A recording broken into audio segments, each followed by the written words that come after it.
Hey everybody. Hey. It's been a little bit. Roll TMBW, Taralyn, Michelle, and Billy Wroe live back here tonight. We're going to be talking about momentum. You ready to get moving, Ro? Let's get it. Let's kick it.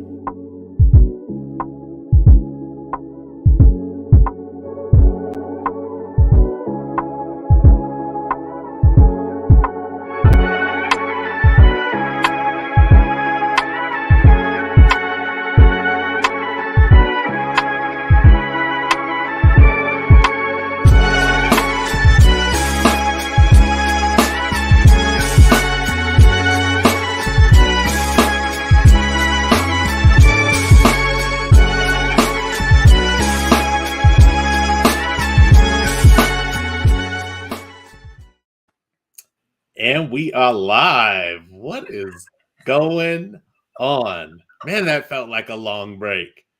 Man, forever. What's up, Mark? Thanks for joining us. It's felt like forever in a million years. But we are back, Taralyn, Michelle, and Billy Wroe live live and in full effect. Or I don't know, Billy. Help It, me get back into the swing. How you been? I've been good. I've been so inundated. Not even I don't want to say busy, but just inundated with so many different aspects of life. And so actually tonight's topic, maintaining momentum, is really an on time topic for how life has been for me over the first we're on day 20 of the new year, and it Yeah, has just been like, oh, you gonna make me work for it. I got you. Don't worry, I got hands. Don't worry. But absolutely. how about for you? How have things been going? Inundated is a great word. I'm feeling that. Inundated and talking about momentum tonight with being inundated. Catching a stride, I think, is what comes to mind. And I think that stride is on point. Had a strong start for this year, but it's definitely when we're talking about momentum, it's definitely made me focus on that intentionality that we always talk about, and Mhm. having a refined and defined scope when it comes to prioritizing. So I'm kind of curious to see where this is going to go tonight with this conversation. Oh, it's gonna go many different ways. Welcome, Mark Anthony. How's it going, brother? Long time no see. Glad you could join us in the live chat today. And I see you there too, Casual. Welcome, man. He said, "Miss y'all." He missed us. Hey, we look. I feel like we've missed us a little bit too, because it feels Yeah. like the steps are there, the knowledge is there, and it just feels like I'm slightly out of sync with where this show goes. But there's just been so many things that I've personally been working on, even for first row content, outside of first row content, that it's just like now I'm in this place where it's like, okay, let's get back to some of the routine. And this is definitely one of the routines that I enjoy. On coming on a Friday evening, I literally just got off of work probably not even 10 minutes ago. And it's like, and we're live. And I mean, even in the meeting, I was like, hey, you guys, as much as I would love to solve this today in like 5 minutes, I have to be somewhere without question. I have to be somewhere. I know y'all paid me to do this, but y'all, the clock stopped about an hour ago. There you go. And so fortunately I work with wonderful people, so it's not like a bad experience for me. But at the end of the day, I try to keep my priorities straight. And first row is definitely one of my priorities that I keep straight. So let's jump into tonight's topic, maintaining momentum. And we didn't really get even we rarely have any opportunity to like talk about our topics before we Never. go live. But it's a topic that definitely when you brought it to the table, it resonated with me immediately. Like, yeah, that's what I'm trying to do right now, is maintain momentum. So I kind of want to find out. We'll start with you. When you think about this topic, maintaining momentum, emphasis on the momentum, what does this topic mean to you?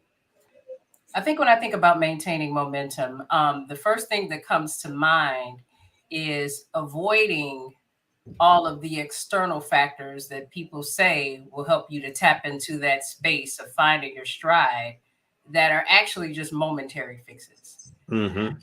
I think that momentum, and even when you talk about motivation, I think those things are the words are overused and they're misunderstood in a whole lot of ways. So I think about establishing a foundation of authenticity for your stride. That's the first thing that comes to mind for me.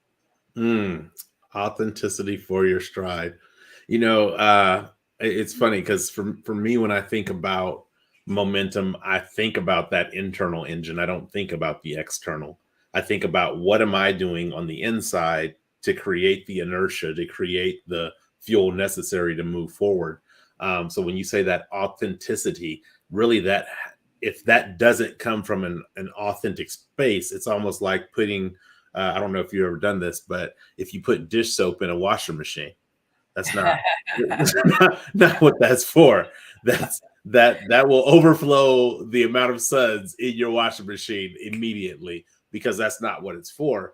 And so, though your objective is cleaning, though soap is used for cleaning, putting yourself in that space where you're using the wrong fuel or the wrong detergent doesn't get the result that you're looking for. And so when I think about momentum and specifically maintaining it, it really does come down to the combustible fuel that I'm using from within to get to where I want to be, maybe externally, or sometimes where you want to be internally as well. So that's the wonderful thing is it starts on the inside, and the end result can be on the inside, or it starts on the inside and the end result can be external. I like that. I like how you point out that it can go both ways. But I think if you just think about the world around us, and especially within the sphere that we work in with the different, the coaching and consulting and things like that, there are so many people who present, and I won't say present because I don't think that that's fair. There is lots of wonderful information out there. There's so much for people to tap into and that they can connect to whatever it is that they're doing. I think the problem with the oversaturation of information and the fact that it's feel good when you hear it or when you receive it is that people will take pieces that actually will lay at the surface of what the issue is and not really allow them to go deeper. So that's when I think about external things. I think about the fact that because we live in this microwave society, we want our problem solved right now. We have an issue that's going on and we want to be able to pay somebody some money or have somebody come and say something, I don't know, pray over it, or the prophets and prophetesses and all of that to do what they do, whatever. We want something instantaneous. And within the scope of what I do, I have a whole lot of people who feel like paying the money to be around certain information is actually going to solve what issue it is that they're having. They just throw money at it. You know what I'm talking about. I know exactly You what. know what I'm talking about. And so those are that's one example of trying to find an external fix for what really is an internal problem, because we know that when we're looking for internal solutions, that process feels a whole lot slower. Right. There's a whole lot that has to be unearthed. There are many different layers. You may get to one space and think that you're actually going to fall forward, but you may end up falling backward because that one space that you're in requires a little bit more movement and work, maybe some additional revelation, maybe some connections with some people outside of you to get different resources, or maybe even just a perspective that you hadn't had or that you hadn't thought of. And so when I think about this conversation, I agree with you 100% that that internal space is not only going to be fuel that I think in a lot of ways you can control, because if it's ignited from the inside, then you know how to feed it. But it's also something that's sustainable. It's Right. something that you can continue to keep going, as opposed to the external things that feel good for a moment, but then you're still left wanting because they're never tapping into, or they're not usually tapping into what the source is from within that we need to move beyond. Absolutely. I agree with that 100% with the aspect of when you say paying to be around people in order to try to get to where you want to be and using that as the fuel. When that fuel burns off, guess what? It's time to make a new payment. It's no different than driving your car and you go to the gas station and you fill it up. And when you get down to a quarter of a tank or half a tank, in my case, you got to go back and fill it up, or eventually you'll run out of fuel. And so that cost will always be there versus nurturing a homegrown fuel source, something that you can tap to within, something that is with you everywhere you go, something that you don't have to worry whether the phone gets picked up or not. That's the fuel source that has served me. And my wife and I have been having conversations about this.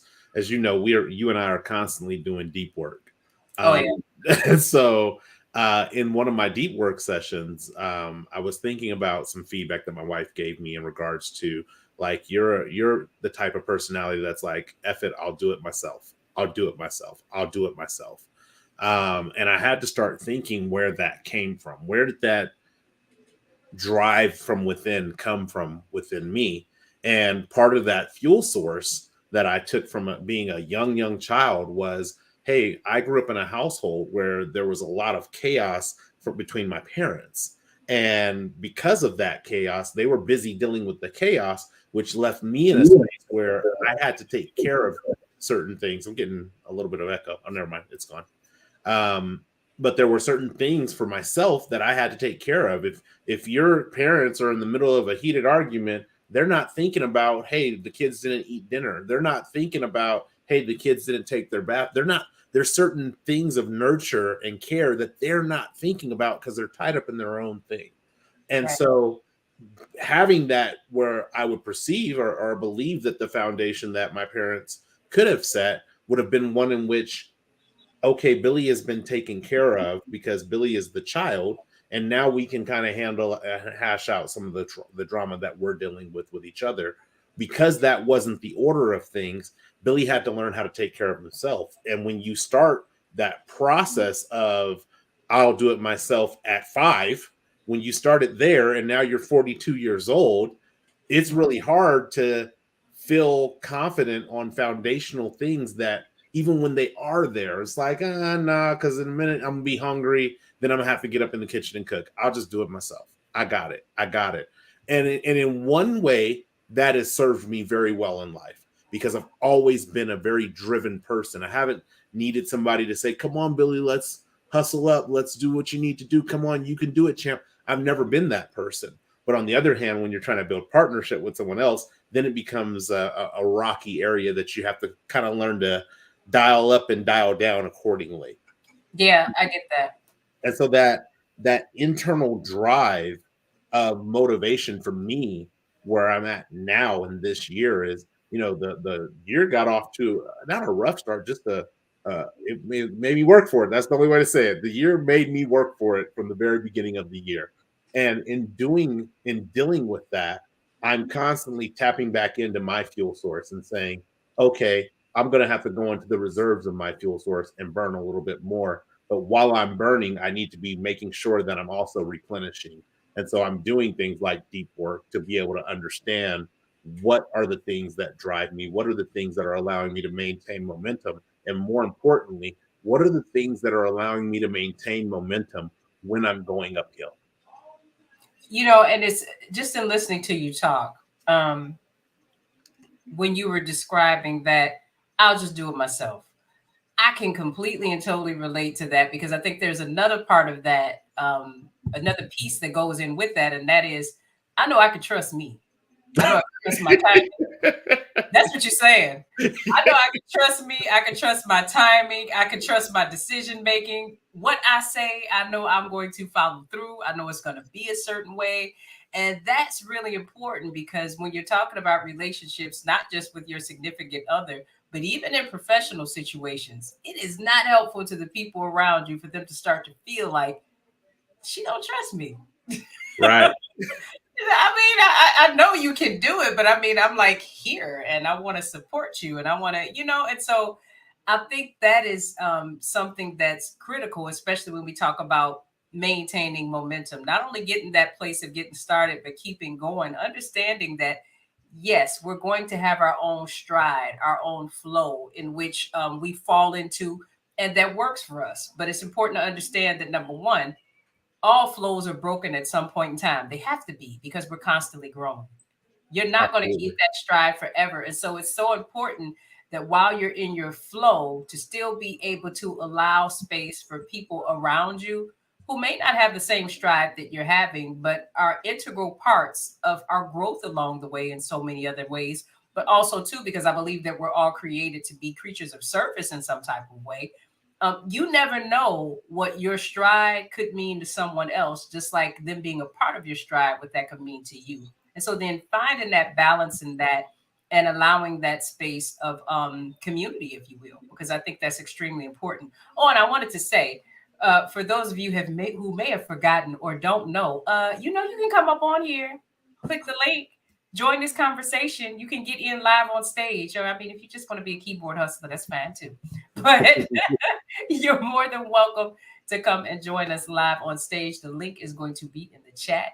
But yeah, that is a really good point. I've always been that way too, where I would just do it myself. But I learned after a while that that was solely because, you know, the times of letdown. I didn't think of it that way. But when I really started to think about it, it was all about dotting every I and crossing every T and being able to bank on me, basically. You know, but it was definitely a space of alienation for others. And also I would unintentionally isolate myself in certain situations Hmm. because I felt as though no one outside of me could do what it was that I wanted to do justice, basically. I don't know how else to say it. Yeah, That's I was pretty much what it was. I was watching this I don't even know what it was. It was something on YouTube that I was watching, but it was analyzing LeBron James playing basketball, and it Mhm. was not like just his overall skill. He's a skilled player, absolutely, but they were looking at games in which there were game time situations at the end of the game, and LeBron was pulling himself out of the play and allowing other people to try to win the game. And Oh, wow. one of the commentators was like, you know, Kobe would never do that. Kobe is not going to allow the ball in a game winning situation or a game time situation to be in somebody else's hands with 10 seconds on the clock. He's moving to the ball to get the ball. You're going to have to foul me to keep me from scoring. I'm going to, I, if we're going to lose, it's going to be because of me. And if Right, we're going to win, it's going to be because of me. And that's where, right. um, I feel like a lot of that I'll just do it myself is it's like, look, if I'm gonna take the lesson, that's what my new take the L is. I'm taking the lesson. If I'm Take a gonna take lesson. if I'm gonna take the lesson, then part of me taking that lesson is really being in the driver's seat so I understand where the mistake was made. Because it's really easy when you my wife loves my word blamagize, when you can blamagize somebody else for you not being in the driver's seat. Well, we wouldn't have went off the cliff if I was driving, but you opted not to drive. So because you weren't driving, now the only blame you can say is if I hadn't let you drive, well then we wouldn't be off the cliff right now. But when you're in the driver's seat, now it's like, oh, my bad. You know, I didn't see that turn was turning the way it was turning, and we went off the road. That's on me. That's on Mhm. you have to own that. But the power that you get when you own something is that it drives you to do better the next time you encounter it. It drives you to do the best the next time you encounter other things that have nothing to do with it. You're like, you know, I already went off that road one time. I'm gonna just go ahead and slow down. It's wet out here on these streets. I'm gonna slow down and not cause an accident. And then you watch as you make that decision for you, you watch 15 other people go speeding past you on the same street. And you're like, one of them is going to end up off the road. And that's a lesson that they're going to have to learn. I do have a question for you, though. Mhm. So, in the spirit of maintaining momentum, that I feel like there are moments in our life where we can feel the momentum slipping. We can feel the slowdown beginning to take place. How would you recommend to our viewers? What are some ways they can identify that slippage or the deceleration of their momentum, and how they can begin to pull up out of that before they're at a complete stop? Well, I don't necessarily think that the slowdown is always something to feel as though it's a negative thing. I think that's one of the things that a lot of clients that I work with, that instant change, especially when they're at a space where they're moving and they're like, yes, this is it. I've been trying to get to this space. And then now the change, you know, you feel that pull back when something starts to slow down. And then now there's this instant anxiety. So I would say that the first thing is when you feel your momentum slipping, just a moment to decompress and pause and be in the moment take in the full picture. Is this space of slipping or slowing down, is this actually a space where even though I don't want it, it could be beneficial or maybe it's even needed? That's number one. And number two, if it isn't a space that you feel like the momentum slowing is something that could be beneficial, maybe it's because of a mistake, rather than being reactionary, decompress and look at what's in front of you and explore options before actually making a movement. I think Mm. that's one of the things that's primary, because I have a gentleman that I was working with, and the moment his situation started to stop, he just went straight into decision making mode. So I said, well, I was listening to all the things he was firing off, and I said to him, I said, he's asking my opinion about it, and I said, well, I really can't answer that question because I'm not hearing you talking anything about why these are options that you're coming up with. It's just like all of a sudden you're coming up with options to address it, but you really haven't looked at the situation to see why is this slowing, Right. why are these particular options one that I think would work, what end would be met by A, B, and C, what Hmm. is my overall goal when I'm putting these options into place, or if I were to put these options into place. So I think just really evaluating whether or not that momentum slowing is going to be a good or bad thing. And in either case, whatever option you choose, let it be something that you've thought through so that at least you know the outcome that you want to get long term. I'd say long. People say short term. Nah, I say long term, because I think if you're looking long term, then you're going to see a whole lot of little bits and pieces before getting to that point that you otherwise wouldn't see if you just assumed this could be a short term situation. So anyway, that's my thought on that. I like that long term aspect because it goes right back into the fuel. If you have a long trip to take, you don't take that on a quarter of a tank of gas hoping that you get there. Exactly. And if you do take that trip on a quarter of a tank of gas at about a quarter of a tank of gas, you're sweating and you're probably in the middle of nowhere. Exactly. You're like, damn, I'm about to get out and push this car, or I'm about to get out and put my thumb up, or I'm about to get out and risk not making it because I wasn't thinking long term. And so that long term aspect, even in some of the deep work that I've done early this year, thinking about in reflection how I got to the space that I'm in now. Mm-hmm. And one of the things, so for tomorrow's show that I'll be talking about is kind of like that. It's the biblical principle of being faithful over the small things in life, so that way when you have greater things, those are not, oh well, now I need to learn how to be faithful over the greater things. No, I was faithful when I had nothing. So now that I have something, it's not difficult to be faithful to that. Right. And when it comes to the momentum that has built up, I think about the mindset that I was in as early, I mean, probably earlier than 18, but when I really started thinking about adulthood, and it was like, I'm going to figure out a way to make really good money in my lifetime. Didn't know how, didn't have some roadmap on how that was going to take place, but I Mm-hmm. knew in the sense of, okay, when I have the money, these are the things that I'm going to need to do. And though I don't have the money right now, I need to start practicing some of these things, so when I get the money, I'm not like, all right, drinks on me, or I'm flying here, there, and everywhere, traveling the world, and now all of a sudden I'm overextended.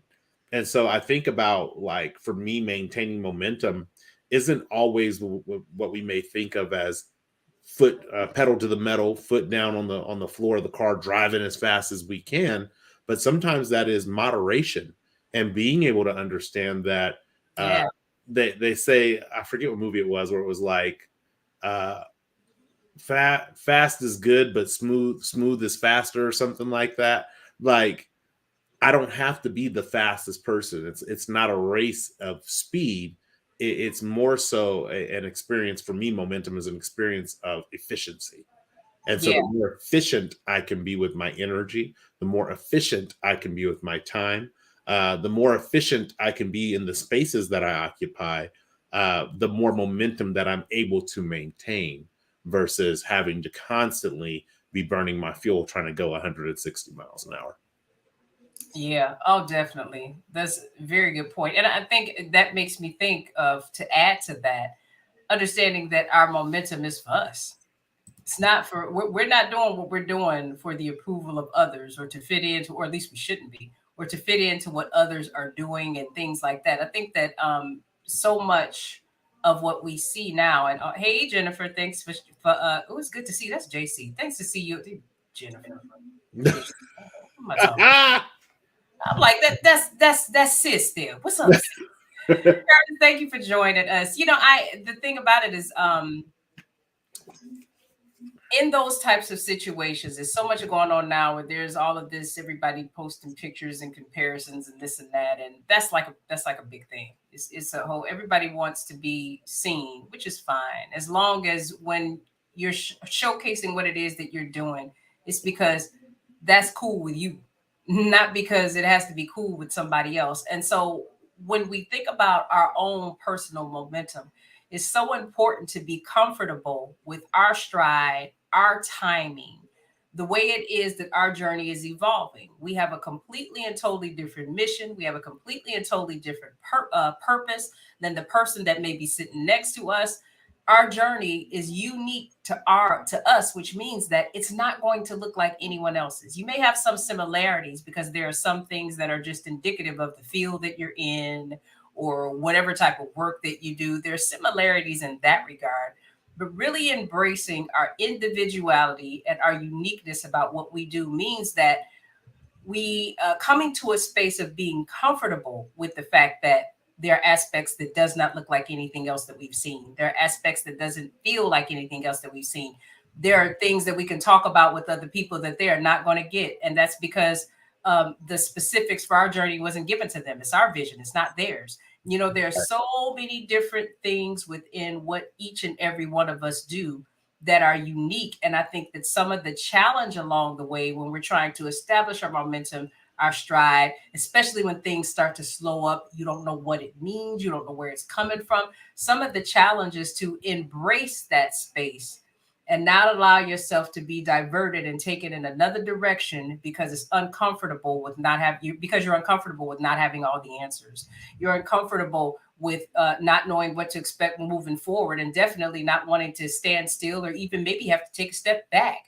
So just taking the time to embrace where you are and understanding that being uncomfortable and working through it is much better than trying to get around it and then right back where you started or even further behind than where you were before. So yeah, it's funny because I was having this conversation, I think like 2 or 3 weeks ago with our middle son. And we were talking about financial income. Like we were looking at my Social Security statement of all the different levels of money that I've been at since I think I was 16 or 17 years old. And we were having this conversation about, I think in my 11th grade year, I made like $6,000. And maybe in my senior year, I made like $11,000. And we were like, I was showing him how, like, you do see how my income was going up. And then do you see how my income dropped? I said at each time when my income went up and then dropped, I can tell you exactly what decision I had made in my life that caused my income to drop. And so then you'll see it go up a little bit more and then you'll see it drop. And I can tell you what happened there. And then you'll see it go up a little bit more. And then all of a sudden you'll see it jump. And then all of a sudden you'll see it constantly going up. And then all of a sudden you'll see it jump again.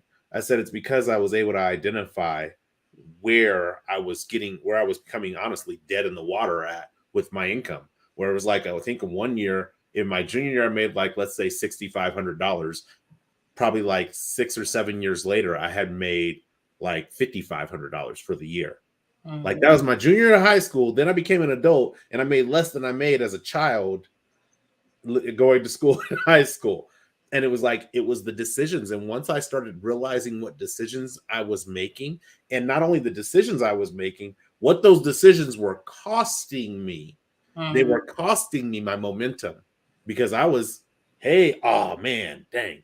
Now I gotta like get the gear all back together. Now I'm taking off again. Oh, dang. And because of that, once I identified, hey, these are the decisions that you're making, whether it was not showing up to work on time or whatever it may be, when I realized that those decisions were costing me not just like 5 more minutes of sleep, they were actually costing me income and pushing me back to the income that I was making as a child. I said, oh no, I can't play that game for the next 30 years. I'm not gonna play that game. And so I stopped playing it. And when I became serious about making the decisions that maintained the momentum, my income reflected that. And today, my income reflects that because of the decisions that I'm making. And I'm very intentional on the decisions that I'm making. It doesn't mean that work is my top priority. There's times where I have to call work and say, hey, look, can't do it today. I got something that's more important than you. There's plenty of times that I have to do that. However, I make sure that the work ethic or the quality of my work is that where if I do say, hey, I can't do it today, nobody's like, you were kind of on the bubble. We gotta have to get rid of you because you always got to do something else besides work. Yeah, no, I'm not that person because I'm also a person who will work until 11 o'clock at night if there's something on my mind and I want to get it done. And so that momentum aspect, I feel like there is a contagious component of momentum. People want to be with people who are moving and shaking. At the end of the day, I don't want to sit in a room who's like with people with a group of people who are like, oh, there's nothing going on in life. Same day, same toilet, same whatever. I like at some point that's an energy drain. But when you're around people where things are popping for them, as long as you can stay out of a space of envy and jealousy, things are eventually going to start popping for you because that energy is conducive to I think it's fusion. Well, I think it's fusion energy. Don't quote me on that, but I think it's fusion energy that can continually recycle itself as it's burning itself off to fuel something. And so having two people who have their own internal fuel sources and it's popping over here and it's popping over here, you guys get to bounce off of each other and it almost acts like an atom where everything's just bouncing around, but nobody's being depleted because of the fact that everybody is honestly not relying on the collaborative energy. They're relying on their own internal energy. And so those are the people that I want to be around. But I do have another question for you, Coach. Got another question for you. Coach is on the hot seat tonight. You are on the hot seat tonight. I'm going to flip it on you. As soon as you said that, I was like, oh, she gonna flip it. You already know. The question I have is, when you do find, I'm sorry, that's the wrong question. When you do find yourself in these lulls or where you find yourself dead in the water, how do you regroup and I guess muster enough inertia to get the momentum going again? Like there's one thing when you're decelerating and to be able to kind of like pull out of that. It's like going down a hill on a bike. You're almost at the bottom of the hill. You got to start pedaling or eventually you're going to be off your bike. But when you're like off your bike because you fell down and now you got to get up and dust yourself off and get back on the bike and start that first step on the pedal to get the bike moving again, how do you regroup and get yourself out of that dead in the water state? I think one of the biggest lessons that I've learned is to not take stuff so seriously. Honestly, it is not the freaking end of the world. I mean, using your bike example, you fall off the bike, you get the strawberry on your knee, or even worse, if you've been a girl and you rode a boy's bike and you missed the pedal when you hit that bar, listen, takes a minute to regroup. Yeah.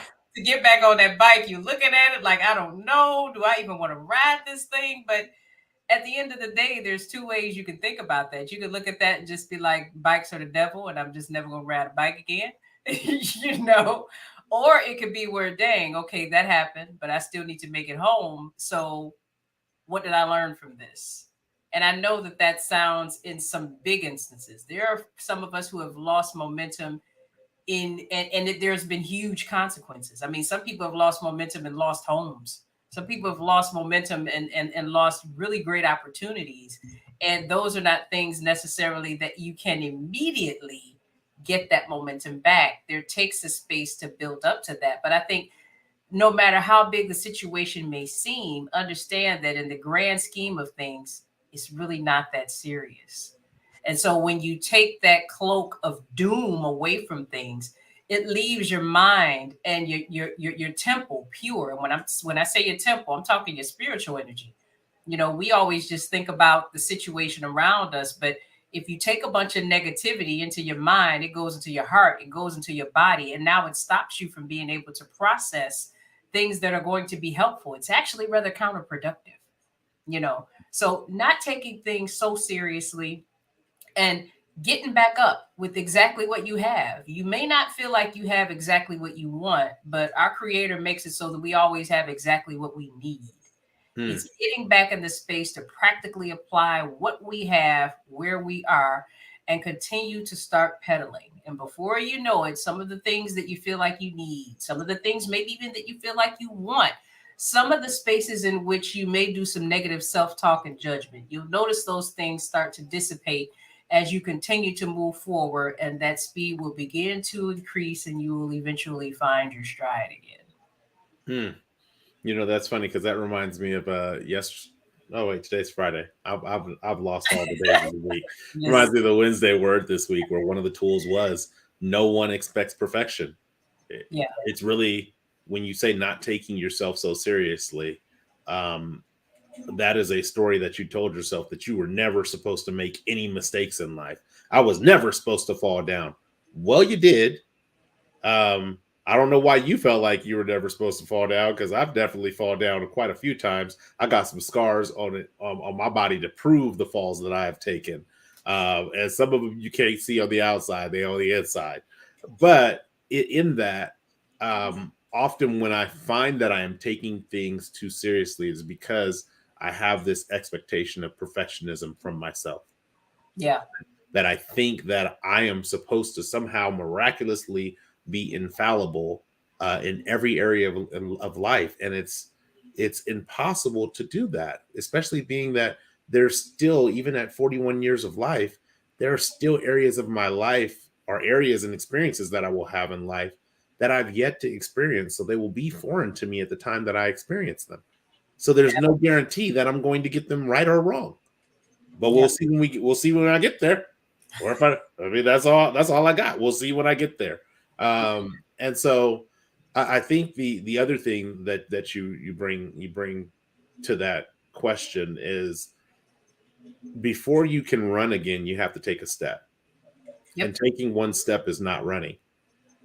Taking two steps is not running. Maybe taking three steps is a jog, depending on how fast you take them. Right. But even like for an athlete who runs track professionally, like that's what they do.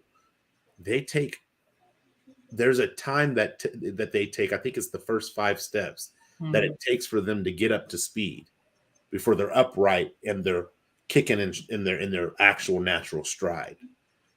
And so to think that we can go from dead in the water to launching into outer space is really an unrealistic expectation.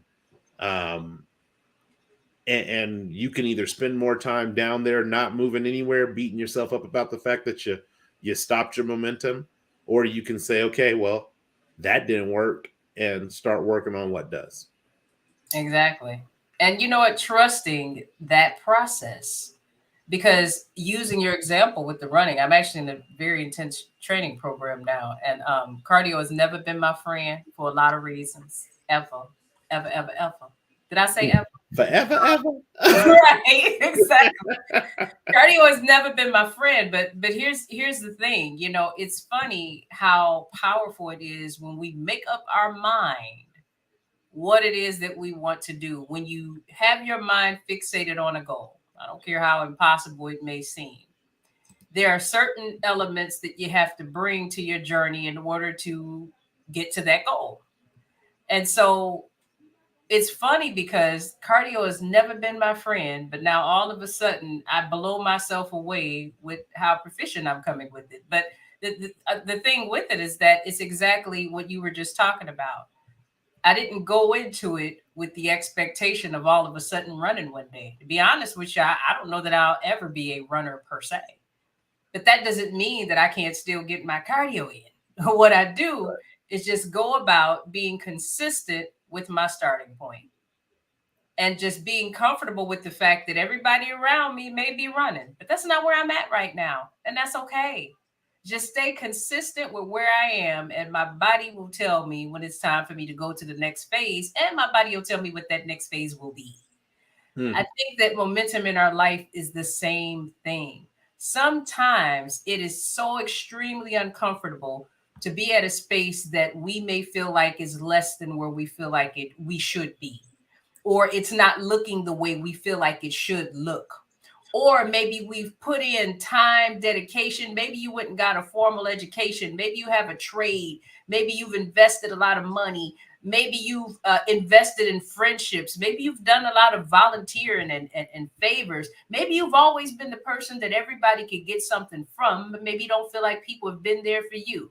Maybe there's a situation where you feel like where you currently are is not in a inaccurate reflection of the work that you put in and the sacrifices that you made.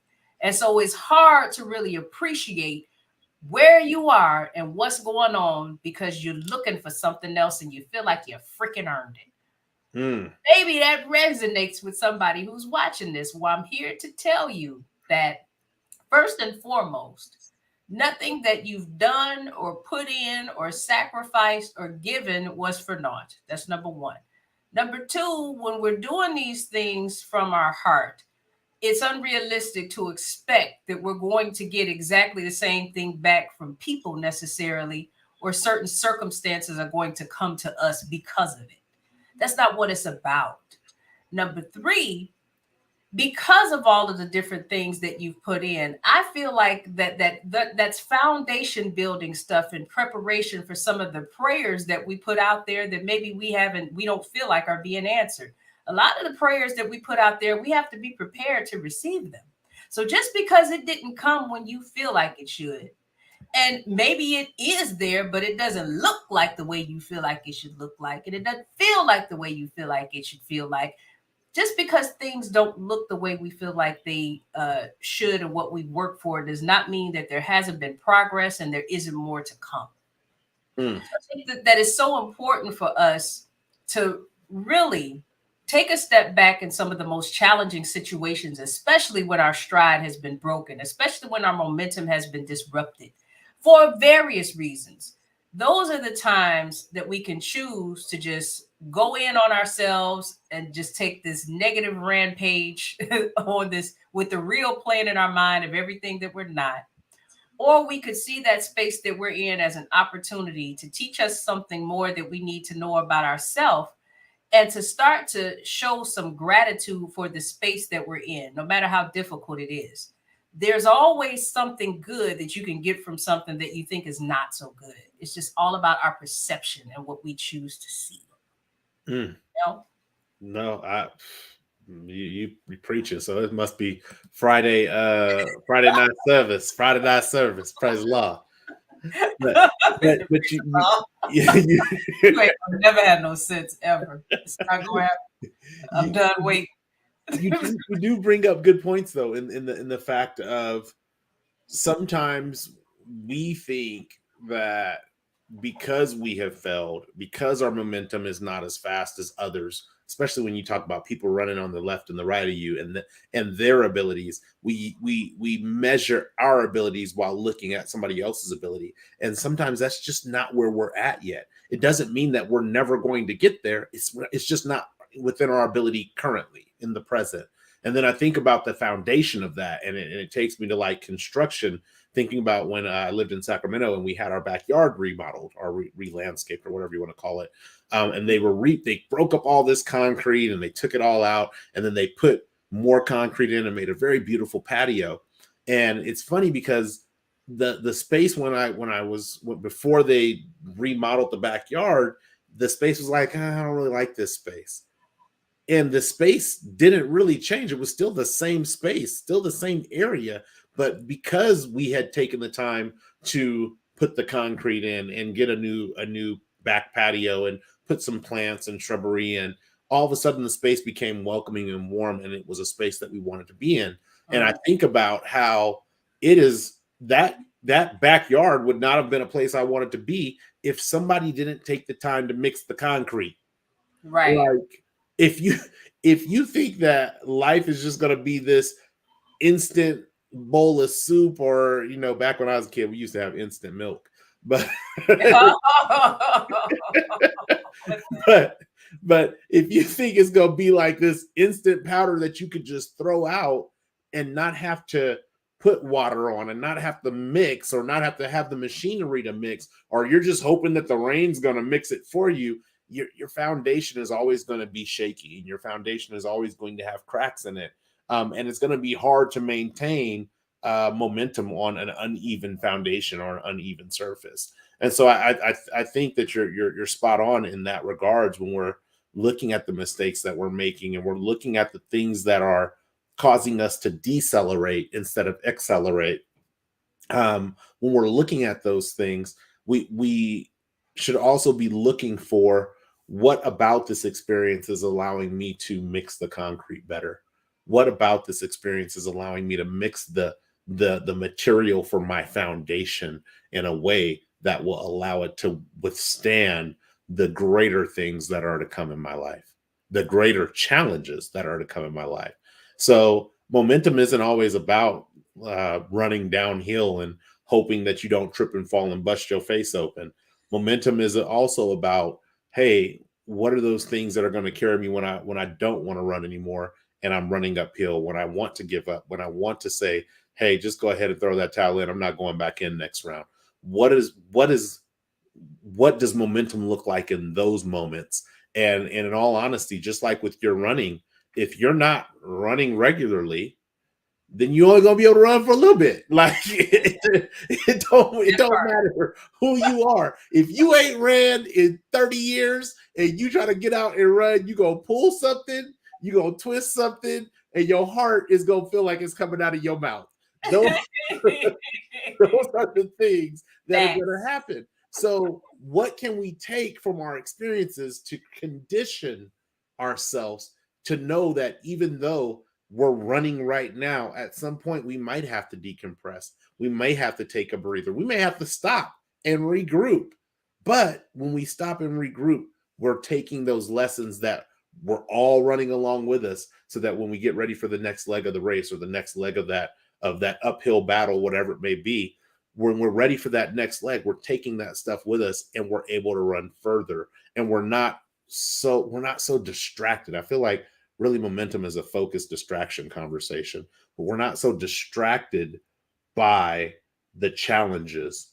We are able to see them for what they are, whether we make mistakes or right decisions within them. We see them for what they are, and we do our best to maintain our momentum going forward. That's Definitely. all I got. I'm listening to you talk, and I love a lot of your breakdown when we're talking about emotional intelligence.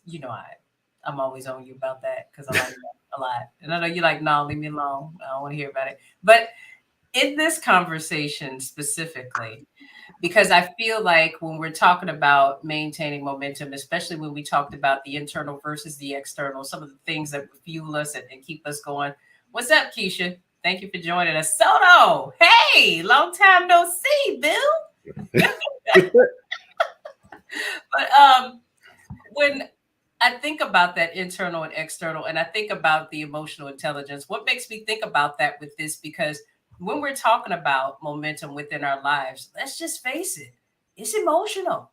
We have so much that's vested in what it is that we're doing, our ideas and our idealism for not only what we want to do now, but the average person has some thought of their legacy and Mhm. what that's going to mean for their children and grandchildren, and some of us, those of us who still have parents who are living. Just there's so much going on and so much at stake. So, with your breadth of knowledge, when it comes to emotional intelligence, and then some of the emotional pull when we talk about momentum, what do you think are a couple things that folks should be aware of where if you're not checking your emotional intelligence when assessing how to deal with de-escalation or how to deal with regrouping, or wherever space you may be in when it comes to your momentum. What are some things that could trip you up if you're not aware of them and you don't cut them off at the pass? Mm. So, and this is something that I still struggle with. If my wife was behind me, she'd be shaking her head. Yeah, but um, I think the biggest thing emotionally when it comes to momentum is really not being afraid to connect with how you feel. Um, I think we try to psych ourselves out sometimes more than we absolutely even need to. Mhm. Um, and in the psychology behind that, we try to ignore the feeling. Like I think about let's say I'm on a job interview, right? And it's a job I'm really excited about, really excited about. And then they decide to go with another candidate. And actually, this happened to me recently. This is very interesting because I wasn't thinking about this, but now I am. But they Mhm. go with another candidate. And instead of experiencing or allowing myself to experience the feeling of disappointment, I go, oh, I didn't care anyway. It didn't matter. Whatever. I'm gonna just move on anyway. It must not have been for me. I do all these things to psych myself out about the emotion of disappointment that I'm experiencing because maybe it was a job I really wanted. And in doing that, I lose momentum for the actions that I could take to Mhm. communicate to the employer that, hey, sorry things didn't work out, was really excited about the opportunity. If you have other opportunities, I'd be happy to hear about them because you seem to be a team that I would love to work with. Mhm. I miss that because I try to psych myself out of my own emotions. I try to ignore my own disappointment. And because of that, I have to now take actions that align with that align with the fact that I'm not disappointed and I didn't care and I'm going to go and be the next greatest whatever over here anyway. And so Right. now you negate all the things that you could have done to put yourself in position to keep up your pace. And so I look at the job that I'm in now. I interviewed for two separate roles. The first role I didn't get, and I was like, man, I don't know why I wouldn't get this position. I'm pretty sure I got this position, and I didn't get it. And I was like, man, I really wanted to work with them. And then I got interviewed for a second position. And when I got interviewed for the second position, before I had even got interviewed for that position, I had already sent, hey, thank you guys for your time. Wish you guys success. Seems like you have some great things going on. Would love to be a part of that, but understand you got to make a business decision for the business. Best of luck to you. Well, now that momentum carries from that interview into the next interview. That interview, now all of a sudden, when you may or may not be the right fit identically for what the requirements are, now you have people from your first interview who are rooting for you, egging you on and saying, you can do it, you got it, you got it. And when there's a question on whether you're a right fit, they're the people who are advocating for you to maintain your momentum. But that doesn't happen if you're not being true to your emotions. That authenticity we opened up with. If you're Yep. if you're unauthentic, I'm telling you now, it just doesn't happen that way because people say, oh well, you were like, it's almost like the Dr. Jekyll and Mr. Hyde mentality. Well, you were sweet when you wanted something, now you don't want nothing and you an asshole. Like, Right. I don't want to work with no assholes, I'm telling you that right. Exactly.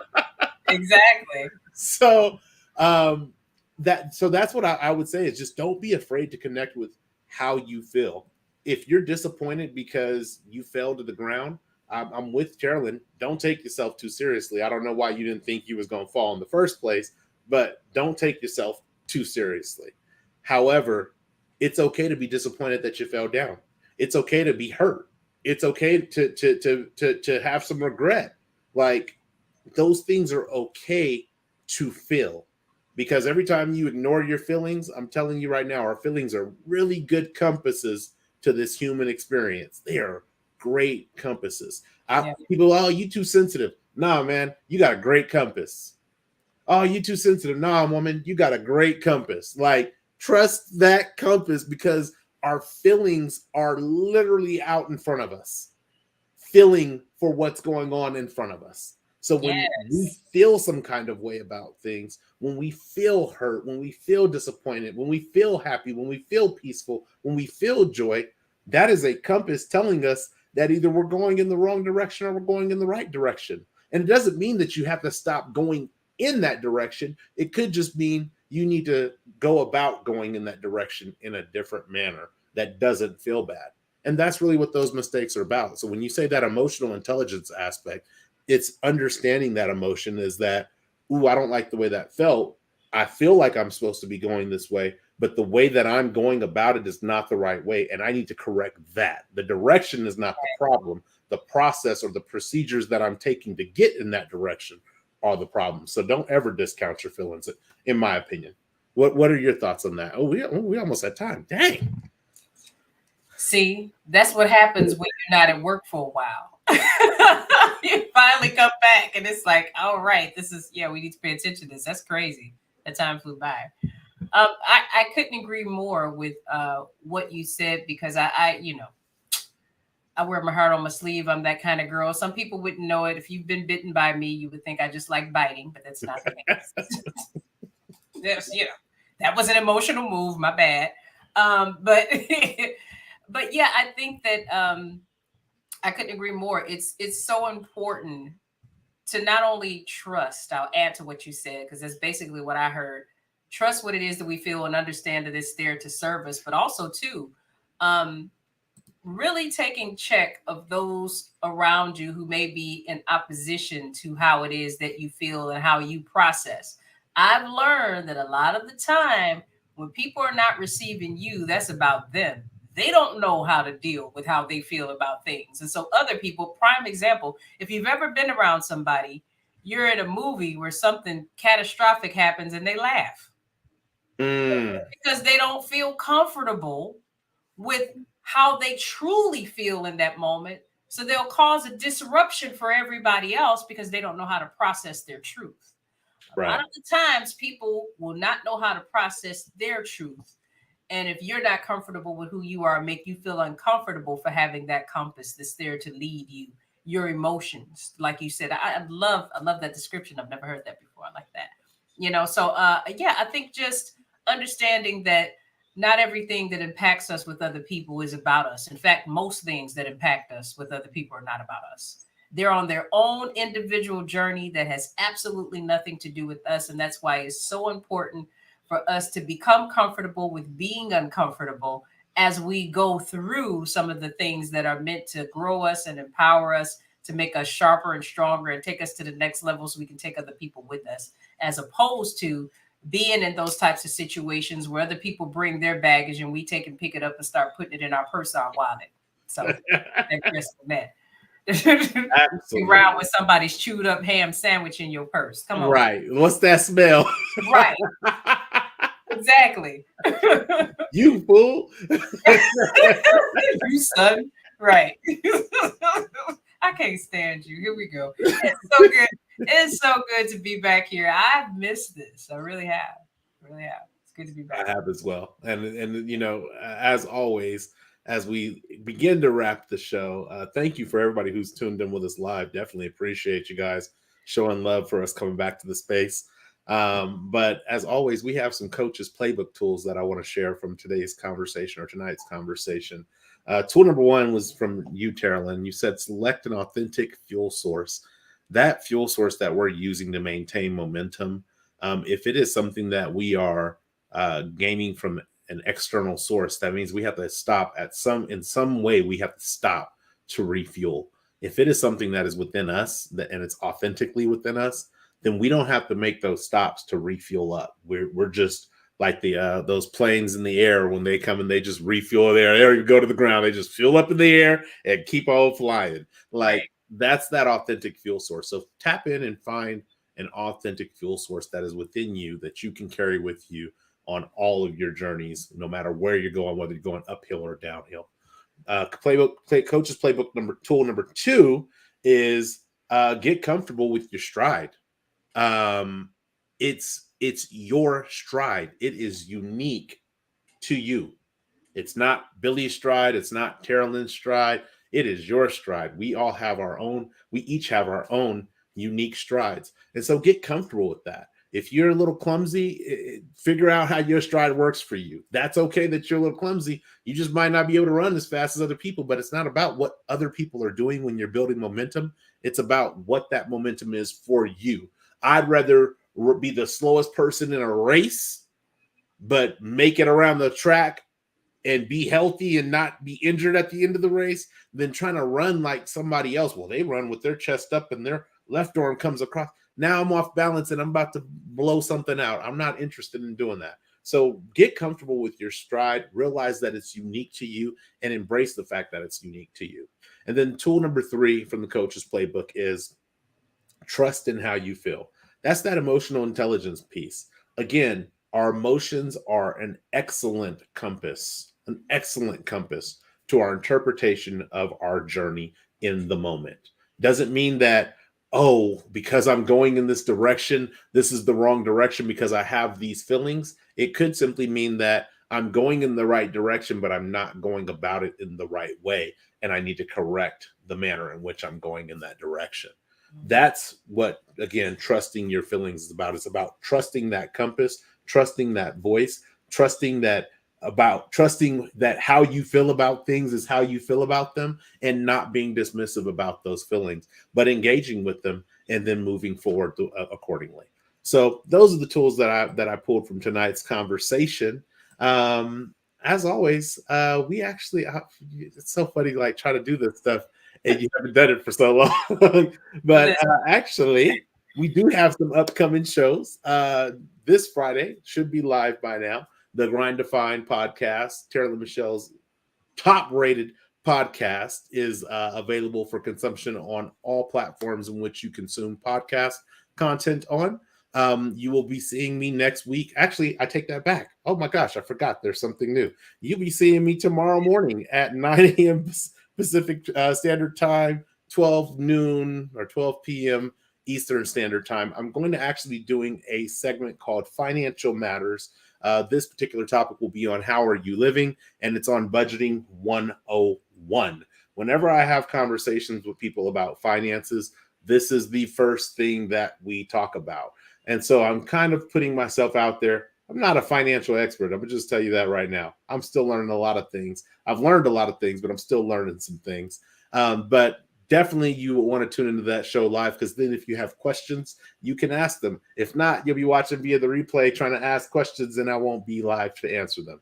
So don't forget to tune in tomorrow morning. That's 9 a.m. Pacific Standard Time and 12 noon Eastern Standard Time.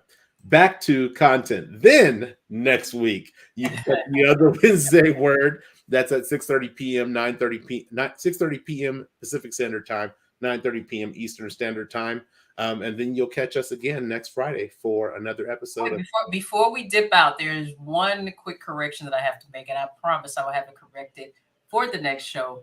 The Grind Defined has moved to Saturdays. It will be the same time. Yeah, I will. I will let folks know. But you're not missing anything right now. We're on a break. Thank you, Jesus. Until the 4th of February. So I would definitely make sure that I update that. I want to thank everybody for coming through and supporting the Grind Defined top 5% globally. Thank y'all so much for that. And there's also more to come, not only with my ace coon boom here, Billy Wroe, but yeah, there's just a lot of good things to come. So I'm excited about that. It's been wonderful. It's been fun. Wait. It has been. But I guess, as all good things do, come to an end eventually. Any closing things you want to say to the people? Nah, man, I think we said it all. You got something for close? Nah, it's just good to see everyone. I see everybody in the chat. Glad you guys could join us. And I'll leave it with what Casual Economist said. Slowest in the race is at least in the race. Lots of us are just on the sidelines or in the stands. Absolutely. So I would say in the meantime, in between time, to everybody, glide on into your weekend, knowing that no matter where your momentum is, you get to choose where you take it and how you deal with it along the way. Until next time, TMBW. See you guys next week. Peace.